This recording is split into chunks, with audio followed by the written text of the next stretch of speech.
Shamai Pau, Chryso.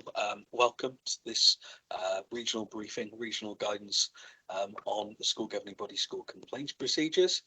This is based on what we've done over the last year, interpreting Welsh guidance that was put out, the Welsh Government guidance back in December 2022, and advice for all governing bodies to ensure that they are updating their guidance with this latest guidance from the Welsh Government. This is a short 6-page briefing document that I've been asked to put together by the 5 directors across the region, so it's consistent advice across each governing body across our region. So, key in the Welsh Government school complaints procedures, and there is a hyperlink there in the document to them, it's been shared several times before as well, is that it is down to each individual governing body to manage complaints. You can have your own complaints procedures. However, it's strongly advised, we've shared this in the past on the spring and summer agendas last year, that you follow the Welsh Government guidance on this. There is strength in holding on to that consistent guidance. Governing bodies are required by law to establish a complaints procedure that should ideally be published on your website, or at least made available to any complainant immediately in the school. Be aware that this guidance has changed. It's not hugely significant, but it is recommended that you update to this. It advises as well, as did the previous guidance, on a 3-stage process. Now, not every stage in this will the governing body get involved. Stage 8, where most complaints should be dealt with, an informal stage, could be with a class teacher, could be with a head of year, may be escalated to an informal discussion with deputy head, senior leaders, the head teacher, etc., but then resolved that issue so that the complainant is satisfied, or things have been explained and clarified to the complainant. There is then a formal stage. Again, this does not always have to involve the governors. It is a complaint at stage B, directly to the head teacher. It is only the chair of governors who will get involved at that stage if it is a direct complaint about the head teacher. Otherwise, the head teacher deals with it as well.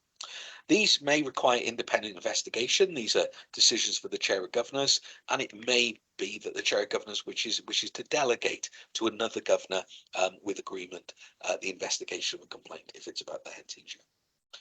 At this stage as well, we strongly recommend that you seek advice from the statutory committees team here, or your relevant local authorities officers, or both at the same time, because there are many things that are not a complaint and should be handled following other processes.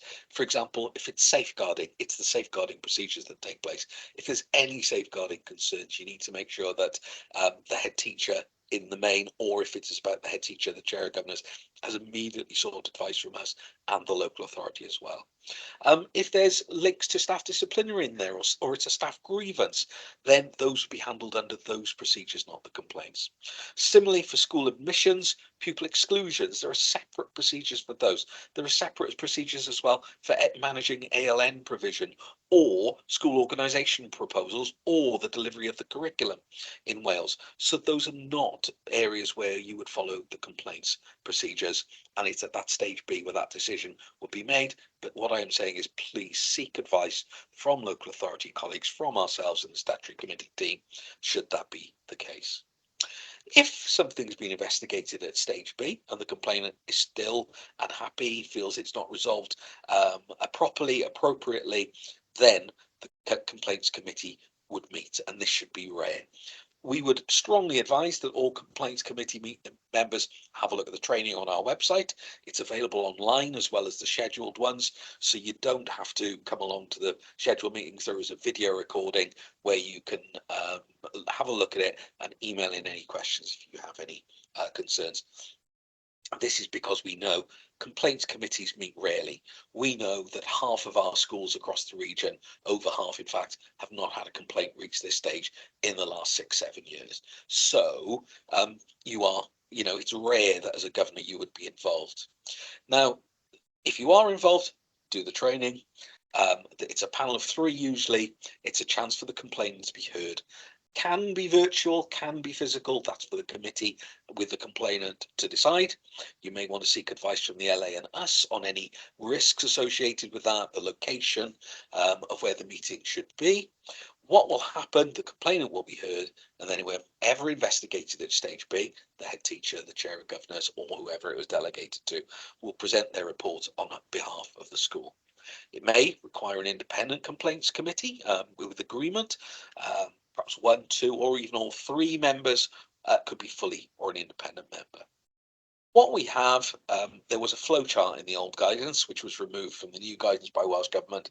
We've recreated it, and it gives strong advice, to use this revised flowchart. At stage A, it is with the teacher or designated person within 10 school days, and then issue hopefully resolved. But if not issue resolved, it would be right to the head teacher within 5 school days to enter stage B, and then the head teacher or designated person will write to you and offer to meet you, offer to investigate, or delegate that investigation to someone else appropriately within the school. Hopefully resolved, but if not, it's then at stage C that it would be right to the chair of governors within 5 school days. You note here that there is not the opportunity for complaints to leap from stage A to stage C. There has to be a report to be considered, written at stage B by the committee at stage C. Then it's informed of the outcome within 10 school days formally, and the complaint resolved. There isn't in the guidance any stage after that of appeal. Stage C is in effect the appeal stage, but there is an opportunity for complainants to raise it with the local authority about procedures and process. I'll come on to that in a moment. It's worth saying all time scales above are targets, not statutory requirements. And in complex complaints, they can take much, much longer than that. The important thing is to do it right, not to rush to artificial deadlines. They are guidance only. The local authority role, and I touched on this earlier, is to satisfy itself that you as governing bodies have an adequate procedure, that it's appropriate, and one can add additional advice such as this to governing bodies. A governing body can seek advice from the local authority or us on behalf of the local authority, but it's worth remembering that the statutory responsibility remains with the governing body. There is one local authority that has an education customer complaints line to give advice to the head teacher and combined advice with the EAS to governing bodies as well. The governing body may include a stage C after, we never have, but the local authority will consider the procedures are being followed, and that's the key. When you have a complaint as a governing body, the important bit is to follow the procedure and stick to them, because that's where you can come unstuck, rather than going and hoping in a way that it will just be dealt with and perhaps go away. That's where it becomes far more complex, escalated, tensions rise, and it becomes much more awkward in the future. If the procedure is inoperable or there are grounds to cast doubt on its independence, then the local authority may arrange, but notice this is with the agreement of the governing body, for a panel to consider it. The ultimate sanction of local authorities not being used in this area in the region that I'm aware of is under the School Standards and Organisations Act 2013, is to use powers of intervention if a local authority. That would mean a wider range of governance elements broken, I would say. Our role as the Government Support Service to provide training on this role to all governing bodies. There's a direct link to the latest training. There's the terming workshops, there's the pathways programs where this is discussed as well. And I know a number of schools have asked for bespoke training on this where they have had difficulties in the past, which we've delivered as well. We would encourage everyone to come on the generic training, which is more than enough to meet the needs of governing bodies. We provide advice to all chairs of governors on any stage B. We also have some simple optional templates for you to use for an investigation report and outcome letter, but we don't directly support at that stage in writing anything or convening any meetings. That's the informal stage. What we do, and this is part of an SLA, so it's the option 2 insurance policy part of the SLA, and there's a link to the SLA there for us to clerk those meetings for you and to call them for you as well. It's not essential that you do. You can choose your own clerk, but you need to make sure that they are independent of the complainant and totally impartial.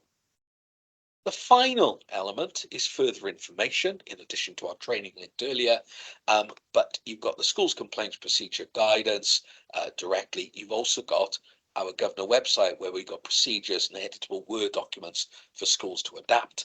and that will be helpful for you in putting together your own guidance, your own policies and procedures. We've then got a range of contact details which may well be subject to change, but you have the contact details, and if you're not sure of anything, our statutory committee's mailbox will remain consistent and the generic phone number is there as well. So that was what the directors have asked me to put together to give you a feel as governors for the regional guidance. We strongly advise that all governing bodies, by the end of the summer term at least, should have looked at and updated their school complaints procedures to be in line with the Welsh Government ones. Otherwise, you do run the risk of your procedures not being seen as up to date compared with all other schools and the guidance that is available. That's a strong recommendation, steer from the 5 directors of education to all governing bodies. Diolch yn fawr iawn pawb, thank you for your time. Hope you enjoy discovering more on the links that are in this document, and all the best. And if there are any issues or complaints, you know that statutory committee's email is there to help and to give advice and guidance. Thank you all. Diolch yn fawr iawn.